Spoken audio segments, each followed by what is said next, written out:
écouter cet extrait vidéo. Florian Philippot a été reçu sur Tocsin. Le 8 septembre, M. Bayrou fait ses valises avec son gouvernement et c'est fini. Ce qui sera d'ailleurs une première dans toute la Ve République. Jamais un vote de confiance n'a été désapprouvé, puisque quand il risque de l'être, le gouvernement ne le demande pas, généralement. Donc c'est une forme de départ. Alors soit il avait prémédité, c'est une forme de démission. Voilà, soit il est surpris par tout ce qu'il entend depuis hier soir, mais je ne sais pas s'il peut l'être vraiment, parce que les oppositions, autant on les entendait faire la fine bouche sur une motion de censure, on sentait bien que le RN n'était pas chaud, autant là, c'est compliqué pour eux de pas voter contre, parce que c'est directement le gouvernement qui demande aux oppositions de lui faire confiance. Donc comment voulez-vous qu'ils lui fassent confiance? Ça n'est pas possible, ils sont obligés de voter contre.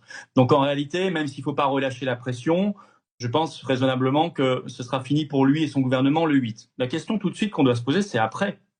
Parce que je pense que Macron, ça aussi, il a anticipé. Puisque lui, il est au courant depuis jeudi dernier. Ils se sont vus à Brégançon, apparemment, et il le sait depuis jeudi.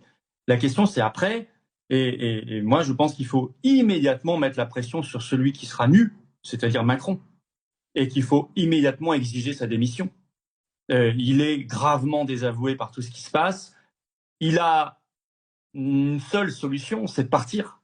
C'est-à-dire, on peut bien sûr demander une dissolution, c'est préférable plutôt qu'autre chose, un retour aux urnes, mais la première des choses à faire, c'est de demander à ce que Macron s'en aille.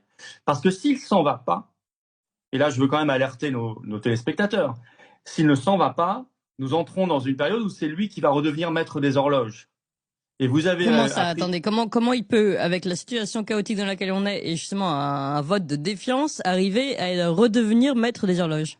Regardez ce qu'il a fait. Le 10 septembre, vous avez le fameux 10 septembre, on verra ce qui se passe réellement. Nous avons appris par la lettre hier, qu'il allait convoquer un conseil de défense, donc sous secret défense, sur la question de la désinformation et de l'ingérence étrangère. Tout à fait. Bon. Justement le 10 septembre. Donc suivez bon regard, histoire de nous expliquer que tout ce qui est en train de se passer le même jour dans la rue ou ailleurs, ce sont les Russes. On aura tous compris la manipulation. Oui, on a vu déjà des brèves nous expliquer qu'a priori, on pourrait soupçonner des amplifications du phénomène du 10 septembre à cause d'ingérence étrangère. Donc voilà, la petite musique arrive. C'est les Russes, comme d'habitude, ils sont très très forts, ils sont partout, du Brexit aux punaises de lit, de Trump aux manifs pour la paix, ce sont systématiquement les Russes. Bon, là, ce sont les Russes. Mais la question, c'est que Macron, il ne faut pas lui laisser de répit et d'oxygène, c'est ça que je veux dire. Parce que si vous lui laissez du répit et de l'oxygène, il va dramatiser dans le discours la situation budgétaire, la situation de la dette. Bayrou a largement fait le travail déjà hier. Il va dramatiser la situation internationale. Je vous rappelle que maintenant, il nous explique qu'on a quand même des ogres à nos portes avec les Russes, des prédateurs qui ont très envie de manger. Il en est là. Oui. Ce sont ses mots, il y a quelques jours. Oui. Et je pense que ce n'est pas anodin, ce genre de dramatisation. Et donc, il nous sortira l'idée que voilà, nous sommes dans le chaos à cause de l'irresponsabilité des Français et en particulier des parlementaires qui ont voté contre la confiance. Et donc, je suis obligé de reprendre la main par l'article 16 et les pleins pouvoirs. Ah oui, donc voilà, on arrive à ça. Vous imaginez l'article 16 là? Moi, je connais mon Macron par cœur. Ouais. Je n'ai pas oublié un article qui est toujours en ligne, qui est d'Europe 1, c'est pas les Patriotes, qui date de juin 2024, au moment de la dissolution, et qui avait annoncé que dans l'entourage de Macron à l'Élysée, en cas de chaos budgétaire, on était prêt à utiliser l'article 16. Et je vous rappelle la déclaration de Macron de juin dernier, juin 2025, où il dit « Je ne m'interdis aucun outil constitutionnel ».